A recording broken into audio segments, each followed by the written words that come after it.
자, 오늘 말씀은 여호수아 22장 10절부터 20절까지 말씀입니다. 함께 읽습니다. 루벤 자손과 므낫세 반 지파가 가나안 땅 요단 언덕가에 이르자 거기서 요단가에 제단을 쌓았는데 보기에 큰 제단이었더라. 이스라엘 자손이 들은즉 이르기를 루벤 자손과 갓 자손과 므낫세 반 지파가 가나안 땅의 맨 앞쪽 요단 언덕가 이스라엘 자손에게 속한 쪽에 제단을 쌓았다. 이스라엘 자손이 이를 듣자 곧 이스라엘 자손의 온 회중이 실로에 모여서 그들과 싸우러 가려 하니라. 이스라엘 자손이 제사장 엘르아살의 아들 비느하스를 길르앗 땅으로 보내어 루벤 자손과 갓 자손과 므낫세 반 지파를 보게 하되 이스라엘 각 지파에서 한 지도자씩 10 지도자들을 그와 함께하게 하니 그들은 각기 그들의 조상들의 가문의 수령으로서 이스라엘 중에서 천부장들이라. 그들이 길르앗 땅에 이르러 루벤 자손과 갓 자손과 므낫세 반 지파에게 나아가서 그들에게 말하여 이르되 여호와의 온 회중이 말하기를 너희가 어찌하여 이스라엘 하나님께 범죄하여 오늘 여호와를 따르는 데서 돌아서서 너희를 위하여 제단을 쌓아 너희가 오늘 여호와께 거역하고자 하느냐. 부올의 죄악으로 말미암아 여호와의 회중에 재앙이 내렸으나 오늘까지 우리가 그 죄에서 청결함을 받지 못하였거늘 그 죄악이 우리에게 부족하여서 오늘 너희가 돌이켜 여호와를 따르지 아니하려고 하느냐. 너희가 오늘 여호와를 배역하면 내일은 그가 이스라엘 온 회중에게 진노하시리라. 그런데 너희의 소유지가 만일 깨끗하지 아니하거든 여호와의 성막이 있는 여호와의 소유지로 건너와 우리 중에서 소유지를 나누어 가질 것이니라. 오직 우리 하나님 여호와의 제단 외에 다른 제단을 쌓음으로 여호와를 거역하지 말며 우리에게도 거역하지 말라. 세라의 아들 아간이 온전히 바친 물건에 대하여 범죄함으로 이스라엘 온 회중에 진노가 임하지 아니하였느냐. 그의 죄악으로 멸망한 자가 그 한 사람만이 아니었느니라. 비느하스와 조사단이란 제목으로 말씀 증거합니다. 우리가 살아가는 세상 속에는 많은 갈등이 존재합니다. 그 원인의 대부분은 소통의 부재로 시작되는 경우가 많지요. 그렇기에 함께 살아가는 우리에게는 지혜와 은혜가 필요합니다. 이에 오늘 이스라엘 지파들 사이에 있었던 오해의 사건을 살펴보면서 우리 삶을 돌아봤으면 좋겠습니다. 자, 무슨 일이 있었을까? 이제 가나안 정복 전쟁은 다 마무리되었고 땅 분배도 끝이 났어요. 이에 여호수아와 요단 서편 지파들은 그동안 가나안 정복 전쟁에서 함께 수고했던 동편 지파의 군사들을 축복하며 떠나 보냈습니다. 그런데 동편 지파 사람들은 자기 땅으로 돌아가던 중에 큰 오해를 살만한 일을 하게 돼요. 10절, 11절입니다. 루벤 자손과 갓 자손과 므낫세 반 지파가 가나안 땅 요단 언덕가에 이르자 거기서 요단가에 제단을 쌓았는데 보기에 큰 제단이었더라. 이스라엘 자손이 들은즉 이르기를 루벤 자손과 갓 자손과 므낫세 반 지파가 가나안 땅의 맨 앞쪽 요단 언덕가 이스라엘 자손에게 속한 쪽에 제단을 쌓았다 하는지라. 자, 지금 루벤 자손과 갓 자손과 므낫세 반 지파 곧 동편 지파 사람들은 서편 지파 사람들과 작별하고 갈 때 요단가에 이르러 그냥 가기 아쉬워서 큰 제단을 쌓습니다. 여러 의미가 있죠. 자신들의 참전을 기념하고 감사하며 무사히 돌아가며 하나님께 감사하는 의미였습니다. 또한 비록 자신들이 요단 동쪽에 거주하게 됐지만 서쪽 지파와 동일하게 하나님을 경외하는 언약 백성임을 증거하기 위해서 제단을 쌓은 거예요. 그들의 의도는 분명 신앙적이었습니다. 문제는 서편 지파 사람들에게 이 사실을 알리지 않았다는 거예요. 쉽게 생각한 것입니다. 또한 이 제단이 우상 숭배를 위한 제단은 아니지만 여호와의 단 외에 다른 제단을 쌓는 것은 분명한 오해의 소지가 있습니다. 율법을 거스르는 모습이었어요. 곧 이 사건은 신앙적인 열망은 있지만 기본에서 조금 어긋난 것이 원인이었습니다. 그래서 여러분, 하나님을 향한 신앙은 열정과 함께 하나님의 말씀이라는 분명한 기준이 있어야 돼요. 또한 신앙에 열심이 있다면 하나님 말씀을 기준으로 삼는 신앙의 뚜렷한 지혜도 필요합니다. 그럴 때 불필요한 오해와 갈등을 피할 수 있는 것입니다. 하지만 애석하게도 봉편지파의 사람들은 거기에까지 생각이 미치지 못했던 것 같아요.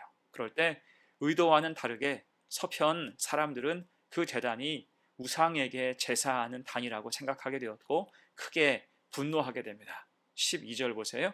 이스라엘 자손이 이를 듣자 곧 이스라엘 자손의 온 회중이 실로에 모여서 그들과 싸우러 가려 하니라. 제단이 쌓인 것을 보고 얼마나 화가 났던지 나머지 9지파 반은 즉각 응징을 계획합니다. 당장 싸울 준비를 하자고 할 정도였어요. 이게 얼마나 당황스러운 일입니까? 서로 인사하고 축복한 후 헤어진 지 얼마 되지 않아서 전쟁의 위기가 닥친 거예요. 소통의 부재와 신앙의 기본을 준수하지 않을 때 원치 않고 필요치 않은 갈등이 생길 수 있다는 것입니다. 그래도 다행히 믿음의 사람들을 통해서 격한 마음은 곧 진정되었고 먼저 진상을 조사하고 파악하기로 하지요. 이에 신실한 사람 비느하스를 주축으로 지파에서 차출한 천부장들로 조사단을 꾸려서 즉각 동편으로 파송합니다. 그리고 이들은 동편에 도착하자마자 따져 묻습니다. 15절, 16절이에요. 그들이 길르앗 땅에 이르러 르우벤 자손과 갓 자손과 므낫세 반 지파에게 나아가서 그들에게 말하여 이르되 여호와의 온 회중이 말하기를 너희가 어찌하여 이스라엘 하나님께 범죄하여 오늘 여호와를 따르는 데서 돌아서서 너희를 위하여 제단을 쌓아 너희가 오늘 여호와께 거역하고자 하느냐. 얼마나 이 문제를 심각하게 보았든지 보자마자 만나자마자 앞뒤 재지 않고 그들의 행동을 따져 물었습니다. 그리고 과거 우상 숭배의 역사에 대해서도 말하죠. 17절 18절이에요. 부올의 죄악으로 말미암아 여호와의 회중에 재앙이 내렸으나 오늘까지 우리가 그 죄에서 정결함을 받지 못하였거늘 그 죄악이 우리에게 부족하여서 오늘 너희가 돌이켜 여호와를 따르지 아니하려고 하느냐. 너희가 오늘 여호와를 배역하면 내일은 그가 이스라엘 온 회중에게 진노하시리라. 여러분, 바알부올 사건이 무엇입니까? 이것은 가나안 땅에 진입하기 직전 모압 지역에서 발생한 집단 우상숭배의 사건이었어요. 삽시간에 우상숭배와 음행이 가득하게 됐지요. 이 일로 관련한 24,000명 수많은 사람이 죽었고요. 특히 현재 조사단 단장인 비느하스가 공개적으로 음행한 사람들을 창으로 찔러 죽이기도 했습니다. 작은 우상숭배의 불씨가 전체 공동체를 태울 뻔한 사건이었어요. 지금 동편이 범한 일도 그렇게 확대될 수 있음을 경고한 것입니다.